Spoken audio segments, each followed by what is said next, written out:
ఓం నమో నారాయణ అండి. అందరికీ మనం రహస్య యోగుల గురించి తెలుసుకుంటున్నాం కదా. ఇది రాసిన వారు శ్రీధరన్ కాండూరి గారు. ఇప్పుడు మనం టిబెటియన్ మరియు సిద్ధ వైద్యంలో నాడీ పరీక్ష ఎలా ఉంటుందో తెలుసుకుందాం. టిబెటియన్ సంప్రదాయం ప్రకారం వైద్యశాస్త్ర సిద్ధాంతాల ప్రకారం మనిషి మణికట్టు వద్ద అంటే రిస్ట్ అన్నమాట ఉండే నాడి బలంగా కొట్టుకున్నట్లయితే ఆ వ్యక్తిలో పిత్తరసం బైల్ నిష్పత్తి అధికంగా ఉన్నట్టుగా భావిస్తారు. కొన్నిసార్లు నాడి బలంగా కొట్టుకున్నట్లయితే కానీ ఒక క్రమ విధానంలో కొట్టుకోదు. అలాంటి పరిస్థితి ఉన్నట్లయితే ఆ మనిషిలో వాయు దోషం అధికంగా ఉన్నట్లుగా భావిస్తారు. కొన్నిసార్లు ఒక రోజులో నాడి నిదానంగా అంటే స్లో మరియు ఒక పద్ధతి లేకుండా కొట్టుకుంటాం జరుగుతుంది. అలాంటి పరిస్థితులు ఉన్నట్లయితే ఆ వ్యక్తిలో కఫం అధికంగా ఉన్నట్లుగా గ్రహిస్తారు. సాంప్రదాయ చైనా మరియు టిబెట్ వైద్య విధానం నాడీ పరీక్ష ద్వారా రోగ నిర్ధారణ చేస్తాయి.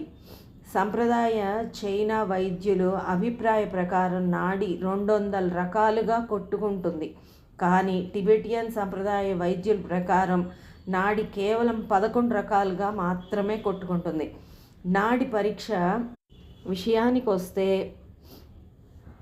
టిబెటియన్ వైద్యులే కొంచెం చైనా వైద్యుల కంటే మెరుగైన వైద్యం ఇవ్వగలరని తెలుస్తుంది.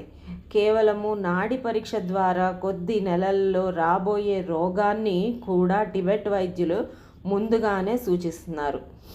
సిద్ధ వైద్యంలో రోగ నిర్ధారణ కోసం నాడీ పరీక్షను ప్రధానంగా తీసుకుంటారు. ఆయుర్వేదంలో కూడా నాడీ పరీక్ష ఉన్నప్పటికీ కేవలం క్రీస్తు శకం 14వ శతాబ్దం తరువాత ఆయుర్వేదంలో నాడీ పరీక్షా విధానం ప్రవేశించింది. కొంతమంది పరీక్షకుల అభిప్రాయం ప్రకారం అరబ్బీ దేశాలకు చెందిన యునానీ వైద్య విధానం నుండి నాడీ పరీక్ష విజ్ఞానాన్ని సిద్ధ వైద్యం తీసుకున్నదని తెలుస్తున్నది. సిద్ధ వైద్యంలో నాడీ పరీక్షకు అధిక ప్రాధాన్యత ఉన్నది అని చెప్పక తప్పదు. నాడీ పరీక్ష అన్ని ఋతువులలో ఒకే సమయంలో చేయరు.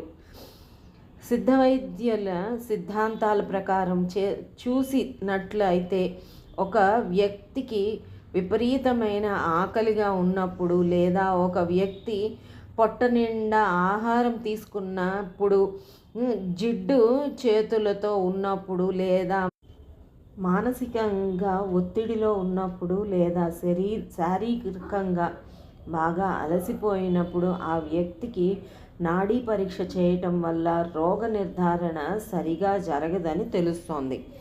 మరికొన్ని విషయాలు వచ్చే భాగంలో తెలుసుకుందాం. ఓం నమో నారాయణాయ.